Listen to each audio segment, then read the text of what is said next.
once I've put it out there, it's not mine anymore. It's for somebody else to read and respond to or not. Anyway, anybody else? I always give too long answers, but can't help it. Well, thank you for your reading, first of all.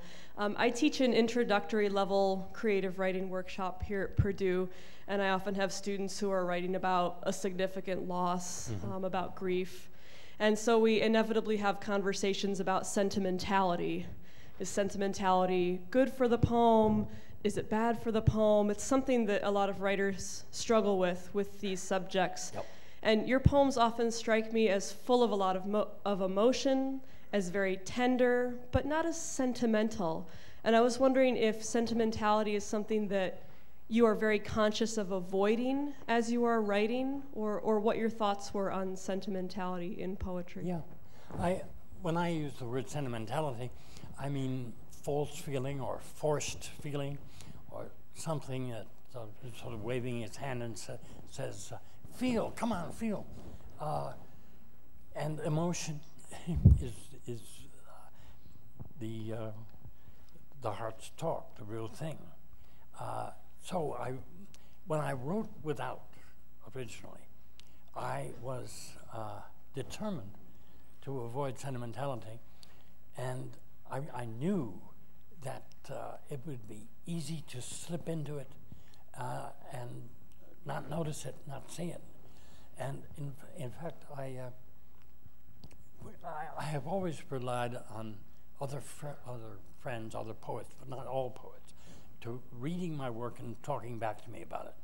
And I've taken a lot of advice, and not everything that people tell. But I was more systematic without than I'd been about anything. When I had a manuscript that seemed, that was the sort of the shape of the final manuscript, I sent copies of it to 10 people I knew whom I trusted to read my things and be honest about it. And when they wrote me back, I made many, many changes. Not everything that was asked for, but many.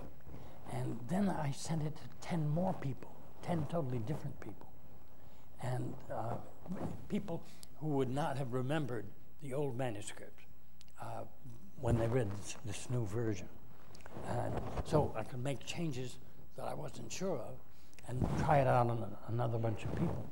And then finally, after another 6 months of revising, I sent it to 10 people again, but I was picking among the 20 previous. And a great deal of that was particularly to avoid sentimentality. But I know when it first came out, I read and found at the end of the last of my letters, the letter after a year, I found myself sort of repeating an emotion, insisting on emotion, using 2 images when the first one was perfectly clear. But I was saying, come on, come on. And I crossed it out so that the second printing of the hardcover is corrected. And I corrected 1 or 2 other things in it too. Second edition, the third edition, they're both changes. I think the paperback has remained the same. But that was a major fear in writing Without. Fear of failure would be the sentimental failure. And later, when I wrote, well, for instance, that one, Death Work, write syllabic about self-pity, I tell myself. I was, there were several poems in which I mocked myself in connection.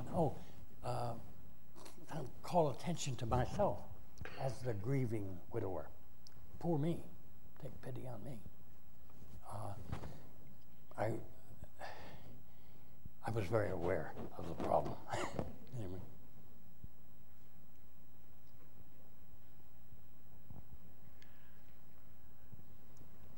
Let's Let's do maybe one more question. Do I have a hand up? While I take a drink of water.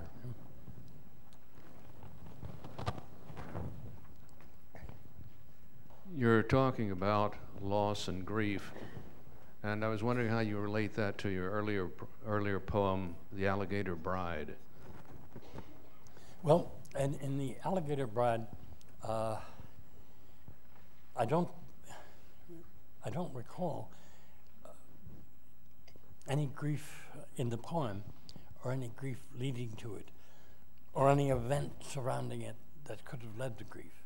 I was at that time working out of dream a great deal, and sometimes waking dream.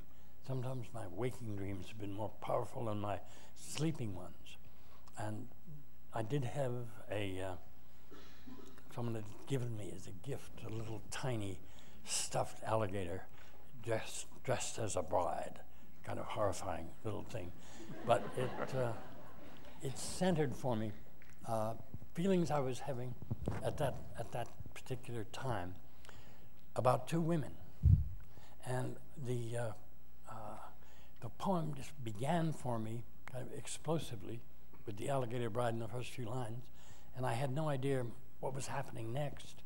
And then I would look at it, and some more lines would accrue, and it sort of grew like a stalagmite or stalactite, whatever it is. It adds a stone and grows larger, until finally I was finished with it. But I had no idea whether anybody would be able to make a whole out of it, or W-H-O-L-E, or respond to it. I'm avoiding the word understand. And I carried it around in my pocket. I was in Ann Arbor at that time, and I would stop people on the street whom I knew and hand it to them, and say, okay, you know, they'd say, I'd say, okay, tell me what's happening or what's going on. And I had a consistency of response to it, which made me feel finally that something in the shape of the whole was getting across to other people. And I have not written in that manner for quite a while, but I went through 2 or 3 years of writing poems out of a dream state and wishing to.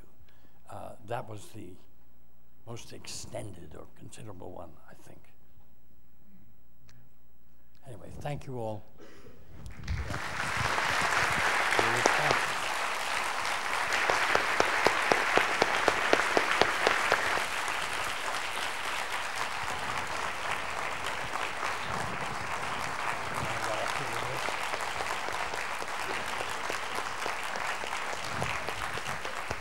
Thank you.